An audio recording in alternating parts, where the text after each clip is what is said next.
Hello students, welcome back to the Gurukulam Academy. So today we are going to start with a new topic, that is how to prepare paper 1 in the UGC NET exam. So we all know that paper 1 may we have around 10 topics, right? And in these 10 topics there are many different subjects which will include like research, aptitude, teaching aptitude, communication, people and environment, higher education, mathematics and other different reasoning, right? So in subjects को prepare करने के लिए हमें exactly करना क्या पड़ेगा? हमें इनका प्रॉपरली एक शेड्यूल बनाना पड़ेगा before the exam, so that in चीजों के लिए हम ज्यादा टेंशन ना ले सकें, बिकॉज ये सबसे ज्यादा स्कोरिंग भी होते हैं. इसके अलावा हमें कोर सब्जेक्ट पे अपना इतना ध्यान देना पड़ता है कि हम इन चीजों पे ज्यादा ध्यान नहीं देते. But let me very clear you, paper 1 जितना इंपॉर्टेंट है उतना इंपॉर्टेंट आपका कोर सब्जेक्ट है, और जितना कोर सब्जेक्ट इंपॉर्टेंट है उतना ही पेपर 1 इंपॉर्टेंट है. बिकॉज ये स्कोरिंग इतना होता है कि हमें उसके अंदर ये लगता है कि जैसे हम यस थोड़ा कम प्रिपेयर करेंगे तो भी हो जाएगा, थोड़ा ज्यादा प्रिपेयर करेंगे तो हमारा कोर सब्जेक्ट छूट जाएगा. ये प्रॉब्लम्स हमें फेस करनी पड़ती है. बट एक चीज मैं आपको बताता हूं कि पेपर 1 के लिए एक स्ट्रैटेजी होती है जो हमें यूज करनी पड़ती है, सो दैट हमें उसके लिए ना ज्यादा प्रिपेयर करना पड़ेगा और ना ही ज्यादा उस पर टाइम लगाना पड़ेगा, right?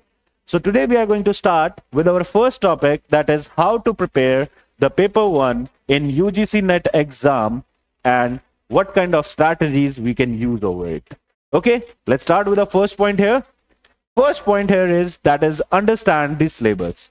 So how to understand the syllabus? What kind of syllabus is there in paper 1? So there are 10 topics basically, that I told you already, that is research aptitude, teaching aptitude, communication, higher education, people and environment. Then mathematical subjects are there, like reasoning subjects are, reasoning aptitude is also there. Then your comprehension passage, then data interpretation. So there are 10 different, and computer and IT is also there. So, you know, when you are becoming a professor, then these kind of subjects are those kind of subjects which you should know. Okay, because इन subjects के through हमें ये पता लगता है कि that professor is having a thorough knowledge of the syllabus, और क्या उसे सब टॉपिक्स के बारे में नॉलेज है. क्योंकि हम जब कॉलेज में जाते हैं तो हमें रिसर्च बहुत इंपॉर्टेंट होती है, बिकॉज हमें ऐसे बहुत सारे स्टूडेंट्स हैं जिनको पीएचडी के लिए गाइड करना है, जिन्हें रिसर्च टॉपिक्स के लिए गाइड करना है. टीचिंग है तो methods of teaching is always important, because हम जो आज मैं तुम्हें पढ़ा रहा हूँ तो इसमें एक टीचिंग मेथड ही यूज हो रहा है, जिस वजह से I am teaching you guys.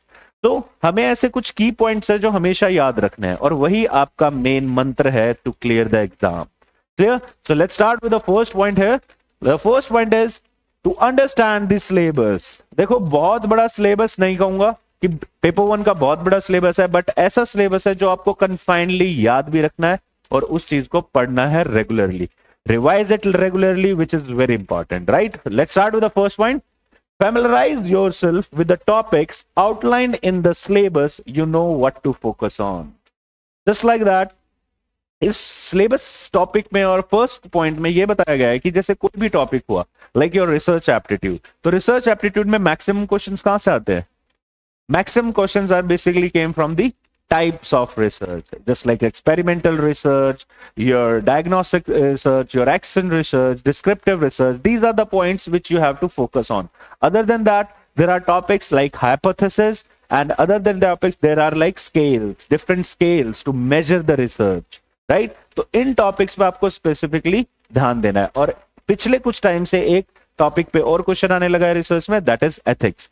तो देखो, जैसे मैंने ये डिफरेंशिएट करे ना 4-5 टॉपिक्स रिसर्च में, तो ये ऐसे डिफरेंशिएशन आपको भी बनानी है.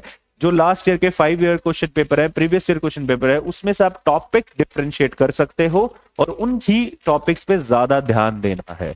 जस्ट लाइक टीचिंग में अगर मैं बात करूं तो प्रिंसिपल ऑफ टीचिंग हो गया, just like types of teaching methods हो गया, what are the different theories regarding the teaching, right? तो इन टॉपिक्स के ऊपर ऐसे आपको ध्यान देना पड़ेगा. तो फर्स्ट पॉइंट आपका यहां क्लियर होता है कि टू अंडरस्टैंड द सिलेबस. तो सिलेबस को समझना ही सबसे पहला मंत्र है आपका टू क्लियर द एग्जाम. क्योंकि काफी स्टूडेंट्स क्या करते हैं, ये सोच के चले जाते हैं कि दैट यस करंट अफेयर्स है, थोड़ा बहुत यहाँ का पूछेंगे, थोड़ा बहुत हायर एजुकेशन के बारे में पूछेंगे, and then will clear the exam. But उन्हीं स्टूडेंट्स के फिर 20 मार्क्स आते हैं और वो पेपर 2 में भी चाहे कितना अच्छा स्कोर कर ले, उनका पेपर क्लियर नहीं होता. Clear? So first of all, you should understand the syllabus. Now come to the second point. That is practice previous years paper. देखो मेरी तरह सभी इंस्टीट्यूट वाले एक ही बात आपको बताएंगे कि पुराने साल के पेपर पढ़ने लग जाओ, 10 साल के पुराने पेपर पढ़ लो और फिर then you clear the exam, right? And this is the strategy which you should follow. Yes, previous years question को सॉल्व करने के लिए आपको एक स्ट्रैटेजी बनानी पड़ेगी, लाइक डेली टू डेली। आप ऐसा तो नहीं है कि सारा ध्यान पेपर 1 पे दे देंगे, फिर तो कोर सब्जेक्ट भी भूल जाएंगे। क्लियर? सो हमें यहाँ पे पेपर 1 के लिए प्रीवियस ईयर क्वेश्चंस के लिए एक स्ट्रैटेजी बनानी पड़ेगी। Yes, today I am going to do 5 questions of research, then 5 questions of teaching, 5 questions of higher education, 5 questions of communication. तो आप ऐसे डेली डेली करके अगर एक पैटर्न ऑफ एग्जाम भी पूरा करेंगे, then it will definitely help you to clear the exam और द पेपर 1। क्लियर? क्यों? जब भी हम कोई थ्योरेटिकल सब्जेक्ट पढ़ते हैं तो उसके हमें क्वेश्चंस करने बहुत जरूरी होते हैं, क्योंकि हमें ये नहीं पता होता कि क्वेश्चंस किस टाइप के आएंगे, और थ्योरी जो हम पढ़ रहे हैं तो उसकी जो डायरेक्शन है वो स्ट्रेट है या नहीं, उसी डायरेक्शन में पढ़ रहे हैं या नहीं, या फिर हम कहीं गलत राह पे तो नहीं चल पड़े हैं और हम किसी चीज को गलत तरीके से ना पढ़ लें। जैसे मैक्सिमम स्टूडेंट्स रिसर्च टॉपिक की अगर बात करूं तो क्या करते हैं, they start learning the research from the basic theory, उसको टाइप 1 करके टाइप 2 करके उसके टॉपिक्स पढ़ लेते हैं, और उसके बाद उनके टाइप्स ऑफ रिसर्च के अंदर चले जाते हैं, देन उसकी डेफिनेशन, देन एग्जाम्पल, देन चीजें सॉल्व करते हैं। बट उन्हें जब एग्जाम में जाते हैं तो उन्हें प्रॉब्लम आती है to solve the question. Why? क्योंकि उन्होंने प्रैक्टिस नहीं की होती है, कोई क्वेश्चन की प्रैक्टिस नहीं की होती है, किसी चीज के बारे में उन्होंने कोई क्वेश्चन सॉल्व नहीं किया होता है, जिस वजह से वो क्वेश्चन और उसकी वोकैबुलरी, क्वेश्चन की वोकैबुलरी समझने में प्रॉब्लम होती है और वो क्वेश्चन नहीं कर पाते, जो आप नहीं छोड़ोगे। क्लियर? तो यहां पे बता रखा है solve past year papers to understand the exam pattern, types of questions and time management. बहुत सारे स्टूडेंट्स ऐसे हैं जो ह्यूमैनिटीज हैं, बेसिकली आपके सोशियोलॉजी हो गया, पॉलिटिकल सब्जेक्ट हो गया, आपका इंग्लिश लिटरेचर हो गया, हिंदी लिटरेचर हो गया, जिन्हें थोड़ा मैथ्स में प्रॉब्लम रहता है। क्लियर? उनका हाथ थोड़ा टाइट होता है मैथ्स में, जिस वजह से वो सोचते हैं कि लेट्स इन टॉपिक्स को छोड़ देते हैं, कितने 5 नंबर ही तो जाएंगे, इससे क्या ही फर्क पड़ेगा। फर्क पड़ेगा दोस्तों, बाय चांस आपकी कट ऑफ हो 52% पे और आप 51 या 51.2 पे अटके हो और वही 5 क्वेश्चन आपका पेपर खत्म कर देंगे। तो उसी एग्जाम के लिए, उसी 5 मार्क्स के लिए आपको थोड़ा बहुत मैथ भी आना चाहिए। और उस मैथमेटिक्स के लिए मैं आपको एक चीज बताऊंगा कि दैट जब भी आप मैथमेटिक्स के क्वेश्चन करते हैं तो एक टाइम मैनेज कर लीजिए कि let's I will definitely spend 1 minute और 2 मिनट्स ऑन दिस क्वेश्चन, और definitely 1.5 minute. If I'll able to solve this question, then definitely I'll go for it. Otherwise, I should skip it. आप उसको छोड़ देंगे, आपको ज्यादा दिमाग मैथ्स पे नहीं। This is basically for humanity students, okay, कि आप ज्यादा उस पे माइंड नहीं लगाएंगे, रादर देन आप रीजनिंग के क्वेश्चन कर सकते हैं जो थोड़ा मैथ से इजी होते हैं। क्लियर? सो यहाँ पे मेरा ये कहने का मतलब नहीं है कि दैट आप मैथ्स ही ना मत पढ़ो, मेरा कहने का मतलब है कि दैट आप टाइम मैनेजमेंट पे थोड़ा ध्यान दो, क्योंकि टाइम मैनेज करके जब तक नहीं चलोगे, जब तक यूजीसी नेट का एग्जाम नहीं निकलेगा। बिकॉज आपने स्टूडेंट्स देखे होंगे जो एग्जाम टाइम से पहले ही पेपर को खत्म कर लेते हैं, और कुछ ऐसे होंगे जिनका टाइम खत्म, पेपर खत्म भी हो जाता है, टाइम भी कवर हो जाता है, और वो ये सोचते रहते हैं कि यार काश 5 मिनट मिल जाते, काश 10 मिनट मिल जाते। बट यही टाइम मैनेजमेंट आपको कहीं ना कहीं मैटर करता है to clear this exam. Clear? So आपको प्रीवियस ईयर क्वेश्चन पेपर किस तरह करने हैं, हर रोज का एक 50 क्वेश्चन का पैटर्न सेट कर लो कि yes I have 1 hour to solve this paper, जो भी पिछले साल के हैं, और उसी पैटर्न से आप टॉपिक्स को डिवाइड करेंगे। जस्ट लाइक अगर आपको दिखता है कि लाइक 2021 में, 2022 में रिसर्च और टीचिंग से टॉपिक्स जो आए हैं वो स्पेसिफिकली टाइप से ही पूछे गए हैं, तो इस साल भी कहीं ना कहीं टाइप से ही पूछे जा सकते हैं। तो आपके पास एक टॉपिक डिफरेंशिएशन हो गया कि यस मैं रिसर्च में इन टॉपिक्स पे ज्यादा ध्यान दूंगा। तो यू शुड नो दैट कि that what kind of topics you have to focus on, आपको वो चीजें समझ में आ जाएंगी। Is that clear? चलो, तो practice previous year papers is most important for you, because उसके बिना आपको चीजें नहीं पता चलेगी। ठीक है? तो वही बात है ना कि कितना ही किताब पढ़ते जाओ, कितना ही नॉवल पढ़ते जाओ, पर अगर आखिरी में यही नहीं पता होगा कि सीता को किसने उठाया, रावण ने या किसी और ने, तो आपका पेपर खत्म है। Is that clear? चलो, now let's start with third topic, third point, that is focus on core concepts. Clear? So core concepts की बात अगर यहां की जाए, जैसे आपका क्वेश्चन आता है, let's start with the point first. Instead of rote memorisation means रट्टा मारना, रट्टा नहीं मारना अपने को, यहां पे रट्टा मारने से लाइफ पहले ही बहुत ज्यादा डिस्टर्ब चल रही है, तो we have to understand the syllabus, we have to understand the concepts. रट्टा मारने के लिए और बहुत दुनिया है और बहुत टॉपिक्स हैं, पर यहाँ सिलेबस में आपको रट्टा नहीं मारना। That is, instead of road memorisation, focus on the understanding the course concepts in teaching, research aptitude, reasoning ability, comprehension, divergent thinking and general awareness. Look, यहां पे क्या बात बताई गई है कि जैसे कोर कंसेप्ट, जैसे मैं आपको बात करता हूं रीजनिंग में, we all know that reasoning में जब क्वेश्चंस आते हैं तो वो थोड़े रिलेट होते हैं किस चीज से, जैसे आपका अल्फाबेटिक ऑर्डर आ गया कि भाई इस अल्फाबेट के बाद क्या आएगा, स्क्वायर ऑफ ऑपोजिशन हो गया जिसके लिए एक प्रॉपर्ली डायग्राम बनाया जाता है टू सॉल्व दैट क्वेश्चन। अगर आपका फैमिली पे ब्लड रिलेशंस पे क्वेश्चन आ गया तो आपको पता होना चाहिए what kind of strategy you should use और what kind of concept you should use to solve that question in a easy manner. ठीक है, तो आपको उन चीजों पे जरूर ध्यान देना है। तो यहां पे मैं आपको अगर बात कर रहा हूं, focus on core concept means the topics which always came in your exam, right? जो टॉपिक्स जो हमेशा से ही पूछे जा रहे हैं, अगर आपको बात करूं तो पोल्यूशन से एनवायरमेंट में एक क्वेश्चन पक्का आता है ना, तो वही चीज है, that is core concepts. Like in research you have to focus on the scales, एक क्वेश्चन स्केल से पक्का आएगा। In teaching you have to focus on the methods of teaching, एक क्वेश्चन पक्का वहां से आता है। In communication one question is from mass media. तो ये है टॉपिक्स जो कोर टॉपिक्स है आपके पेपर 1 के, जो आपको ध्यान देने ही देने हैं। Is that clear? So focus on the core subjects और core concepts. Is that clear? So this is your third point which you have to focus on paper 1. Now come to the fourth point, that is time management. Clear? So let's start with the point. Allocate time to each section based on your strengths and weaknesses.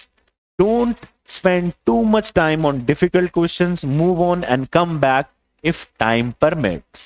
मैंने अभी आपको बात बताई थी कि जो humanities के students हैं, जिन्हें थोड़ा मैथ में प्रॉब्लम आती है, जिन्हें थोड़ा साइंस पढ़ने में प्रॉब्लम आती है, उन सब के लिए एक प्रॉपर स्ट्रैटेजी कह सकते हो या फिर एक प्रॉपर टाइम मैनेजमेंट की बहुत जरूरत है। क्यों? जैसे मैं खुद जब अपने टाइम पे सॉल्व करता था, मुझे मैथ्स नहीं आता, मुझे इतना मैथ्स नहीं पता था, तो मैं क्या करता था, मैं एक छोटी स्ट्रैटेजी अपनाता था कि उन 5 क्वेश्चनों को छोड़ ही देता था।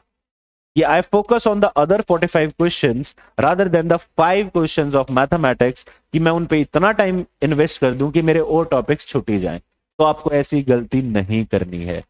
यू कैन डू व्हाट, कि टाइम मैनेजमेंट इतना जरूरी है कि दैट 3 आवर्स का एग्जाम है, 150 क्वेश्चंस है, तो एक क्वेश्चन को आप 1 मिनट ही दोगे। क्योंकि अगर आप 1 मिनट नहीं दोगे तो वो पूरा क्वेश्चन आपका, अगर उससे ज्यादा आप टाइम दे रहे हो या फिर उससे कम टाइम आप दे रहे हो, तो आपके लिए प्रॉब्लम है। क्योंकि हमें यहाँ पे टाइम की ही इशू है, क्योंकि अगर टाइम अगर हो कि हमें 4 घंटे दे दी जाए, 5 घंटे, तो सब कोई सॉल्व कर लेगा, हर किसी के पास टाइम ही टाइम है। तो the main thing is time management. जो मैथ्स के क्वेश्चन, जो साइंस के क्वेश्चन आपको समझ नहीं आ रहे, जिनकी वैकेबुलरी, कोई वर्ड ऐसा जाता है जो हमें समझ ही नहीं आता, just like in research, if I ask you, there is a question in which that when a researcher is going through a possibility of comprehend the syllabus or comprehend the situation like this, you know, when there is a streamline or the question or the probability of explanation of that question is very difficult, then आप उस question को ज्यादा दिमाग लगाएंगे ही नहीं, आप उसको छोड़ देंगे। Is that clear? कि आपको किसी भी क्वेश्चन में किसी वर्ड का मीनिंग ही नहीं पता और आप सोच रहे हैं कि दैट वो आप क्वेश्चन किसी तरह कर लें, तो और आप उस पे टाइम पे टाइम इन्वेस्ट करते रहेंगे, तो कहीं ना कहीं और क्वेश्चंस जो आपको आते हैं वो रह जाएंगे। तो ऐसी गलती आपको नहीं करनी है। मैथमेटिक्स है, क्वेश्चंस है, मल्टीप्लिकेशंस है, डिविजन्स है, प्लस माइनस है, इन चीजों के लिए आपको थोड़ा सा स्ट्रिक्ट रहना पड़ेगा अपनी नंबर्स पे, और अगर नंबर्स नहीं है तो आप इजीली इन क्वेश्चंस को स्किप कर सकते हैं, और रादर देन इनको लास्ट में जब आपको लगता है कि आपके 10 to 15 मिनट्स हैं, तो जीवन भर में जितना मैथ आपने पढ़ा है उस पे, उन 5 क्वेश्चनों पे लगा दीजिए। क्लियर? तो यहां पे सबसे पहले फोर्थ पॉइंट जो इंपॉर्टेंट है वो है टाइम मैनेजमेंट। टाइम को घर पे प्रैक्टिस कीजिए, क्वेश्चंस की कोशिश करिए कि 1 घंटे के अंदर आप 50 क्वेश्चंस को क्विकली कर लें, कि कहीं ना कहीं 1 घंटे में भी आपका टाइम बच जाए, क्योंकि वही टाइम जो बचेगा वो आपके कोर सब्जेक्ट में इंपॉर्टेंट रहेगा। Is that clear? तो आपको इन चीजों पे जरूर ध्यान देना है। ठीक है, so let's make it this point that time management is very important.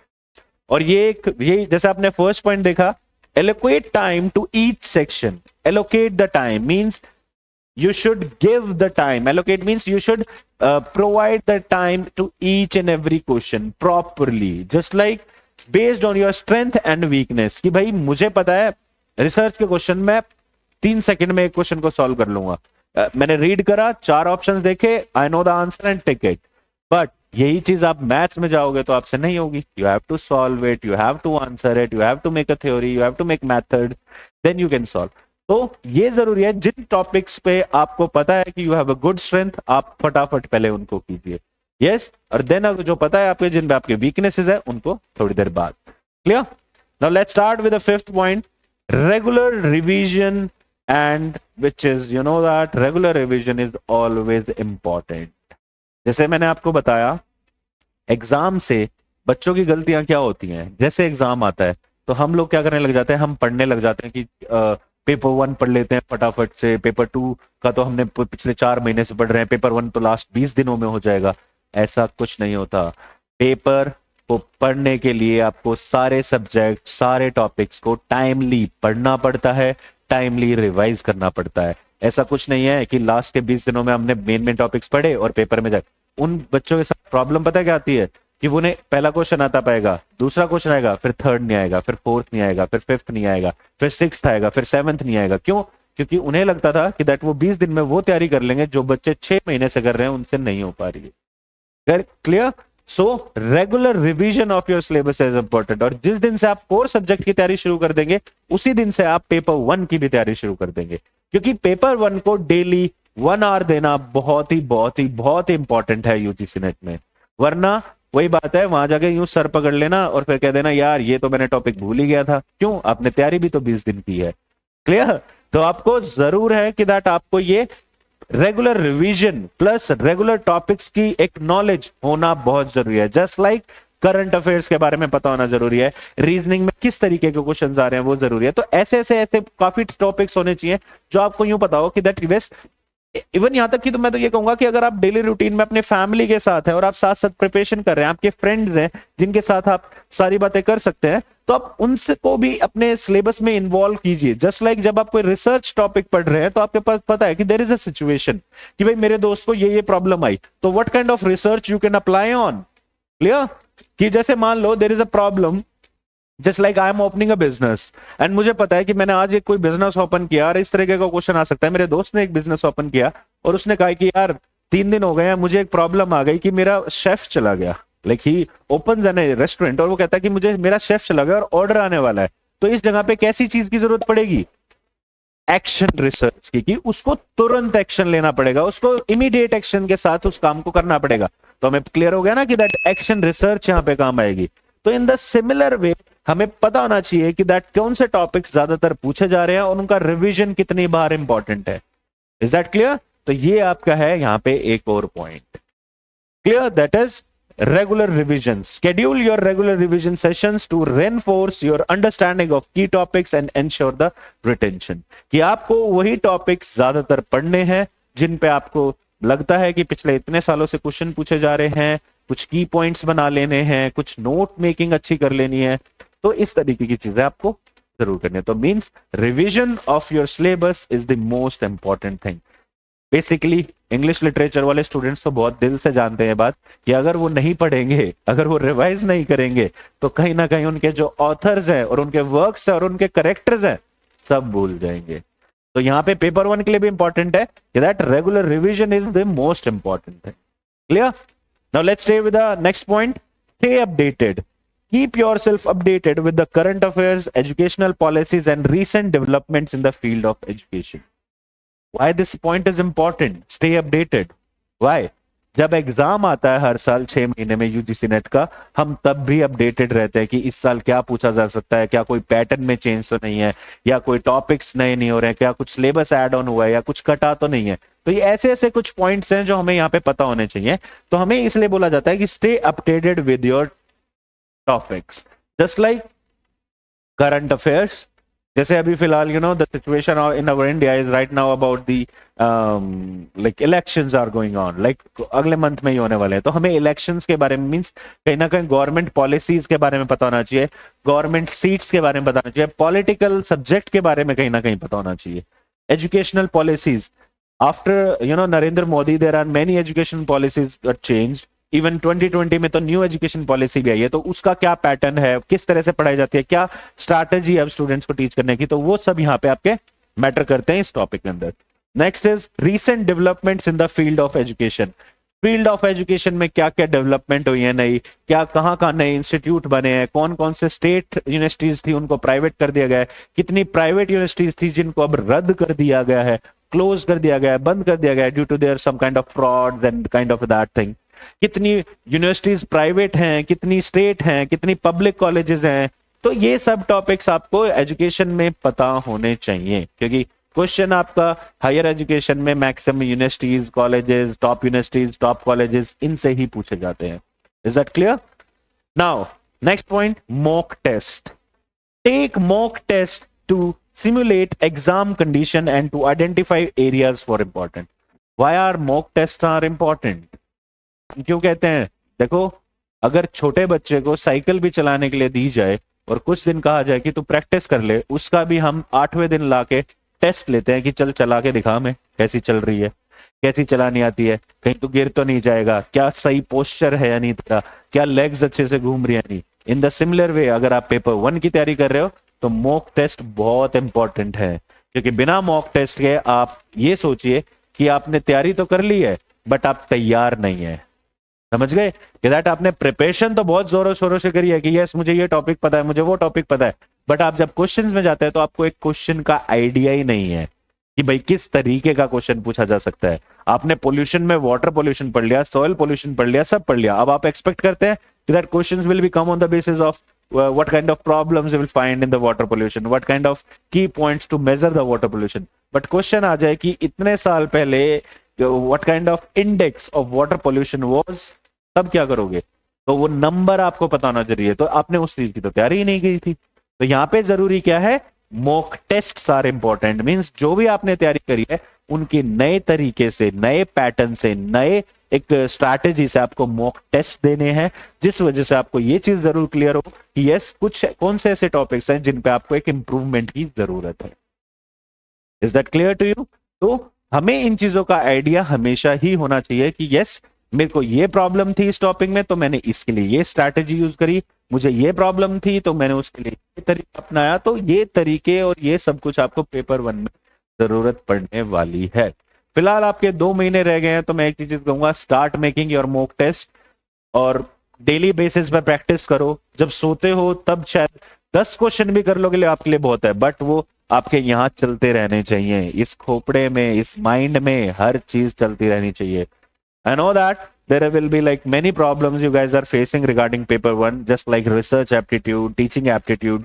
I know that there will be like many topics like in research there are types of research. I know that you know the meaning of the topic, you know the meaning of what are external research, what is descriptive research, but when a question comes on a situation and they will ask you that what kind of research is used here, or if they will give you in a situation of a classroom and they will ask you what kind of teaching method the teacher should use, यहाँ पे confuse हो जाते हो, क्योंकि teaching method तो सारे बराबर होते हैं, किसी का ऑनलाइन पढ़ाना, कहीं डायरेक्ट पढ़ाना, कभी पीयर ग्रुप के साथ पढ़ाना, तो इस तरह के टॉपिक्स तो हम सबको पता है, बट उस स्पेसिफिक टाइम पे आपको कैसे क्वेश्चंस को जरूरत है, कैसे आंसर्स आप ढूंढ सकते हो, वो आपको मिलेंगे मॉक टेस्ट सॉल्व करने से ही।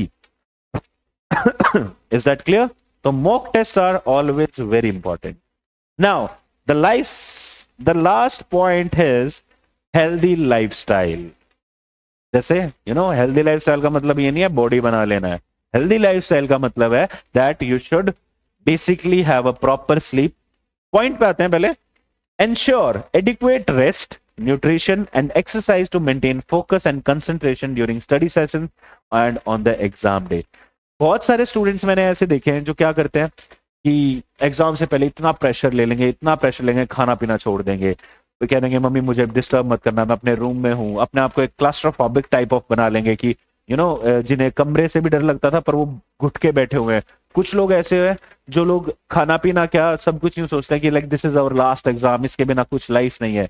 No, proper food, proper sleep, proper concentration को ही क्रिएट करती है। अगर मैं टाइम से नहीं सोऊंगा, टाइम से नहीं उठूंगा, टाइम से नहीं खाऊंगा, तो इस वजह से हमारी बॉडी वीकनेस पे जाएगी, हमारी एनर्जी लूज होगी और उस वजह से हम कहीं ना कहीं चीजों पे कंसंट्रेट नहीं कर पाएंगे, जो आफ्टर ऑल एक बिग प्रॉब्लम है, राइट। कुछ इवन यहाँ तक कि एग्जाम्पल क्या दूं, बहुत साल पहले की बात है, मैंने क्या किया था कि लाइक इतने एग्जाम की टेंशन थी मुझे, लाइक काफी साल पहले है कि लाइक एग्जाम की इतनी टेंशन थी कि मैं रात भर पढ़ता रहा एग्जाम से पहले दिन, और मैंने स्लीप साइकिल को बिल्कुल तोड़ रखा था, और एग्जाम से पहली रात को भी मैं प्रॉपरली स्लीप नहीं ले पाया, सो नहीं पाया। इस वजह से क्या हुआ, अगले दिन जब मैं सुबह उठा तो what kind of problem I have to face at that time that मुझे सुबह वॉमिटिंग्स होने लगी, मुझे हर चीज बहुत अजीब लगने लगी, मेरे दिमाग में बहुत ज्यादा अजीब अजीब ख्याल आने लगे कि लाइक मुझे रेस्टलेस सा फील हो रहा है, मुझे ये क्वेश्चन आ भी रहा है तो मुझे सर दर्द क्रिएट हो चुका है, हेडेक हो चुका है माइंड में। आपको ये गलती नहीं करनी है प्लीज। चीजों को देखो, एग्जाम क्लियर होना ना होना एक अलग बात है। फर्स्ट ऑफ ऑल हमारी हेल्थ जरूरी है, दूसरी चीज नॉलेज जरूरी है, देन एग्जाम के। ओके, एग्जाम कब आता है? एग्जाम आता है जब पहले हेल्थ अच्छी हो, देन नॉलेज जरूरी हो, उसके बाद आपका एग्जाम आता है। तो पेपर 1 के लिए आपको सिर्फ यही पॉइंट्स ध्यान रखने हैं जिसमें आप एक तरीके से सारे पॉइंट्स को रिवाइज कर सके और एक तरीके से आप जान सके कि यस, पेपर 1 को पढ़ने के लिए मुझे क्या क्या चीजों की जरूरत है। क्लियर? देखो, मैं आपको एक बहुत अच्छी वीडियो खत्म होने से पहले एक बहुत प्यारा सा पॉइंट बताऊंगा, बहुत इंपॉर्टेंट पॉइंट बताऊंगा। डेली का 1 घंटा दे दो, 6 महीने हैं, रोज आप 2 एग्जाम, चलो आपका जून में आने वाला है, जो नेक्स्ट एग्जाम है, जो बच्चे नेक्स्ट के लिए एग्जाम प्रिपेयर कर रहे हैं 2024 दिसंबर के लिए, 6 मंथ्स डेली 1 आवर, टॉपिक हर रोज बदल के।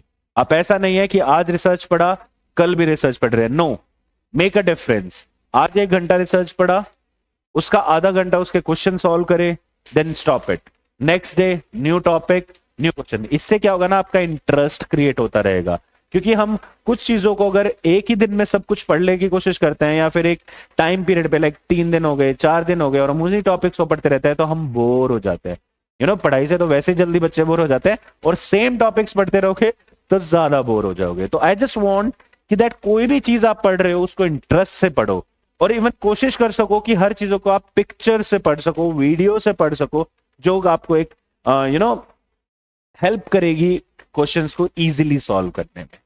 क्लियर? एक भी दिन स्किप मत करना, चाहे आजकल तो फोन्स हैं, 2 मिनट नहीं लगती फोन खोल के पढ़ाई करने में, चाहे आप मेट्रो में ट्रेवल कर रहे हो, चाहे ट्रेन में ट्रेवल कर रहे हो, चाहे फ्लाइट में ट्रेवल कर रहे हो, 1 घंटा वो दिन का पेपर 1 का नहीं स्किप करना। अगर वो स्किप होता है तो it will lose your strength and definitely make you weak in the exam. Question paper solving जरूरी है, हेल्थ जरूरी है, सिलेबस को समझना जरूरी है, प्रीवियस ईयर पेपर्स करना जरूरी है। ये सब पॉइंट्स आपके लिए बहुत बहुत जरूरी है। Wish you all the best for your exam. And जैसे मैंने आपको स्ट्रैटेजी समझाई है पेपर 1 की, इसी तरीके से आपको इंग्लिश लिटरेचर के लिए भी समझाई जाएगी, इवन और अदर सब्जेक्ट्स के लिए भी समझाई जाएगी। तो इसी तरह हमारे चैनल के साथ जुड़े रहना। I am doctor Mohit from the Gurukulam academy. Take care, bye bye.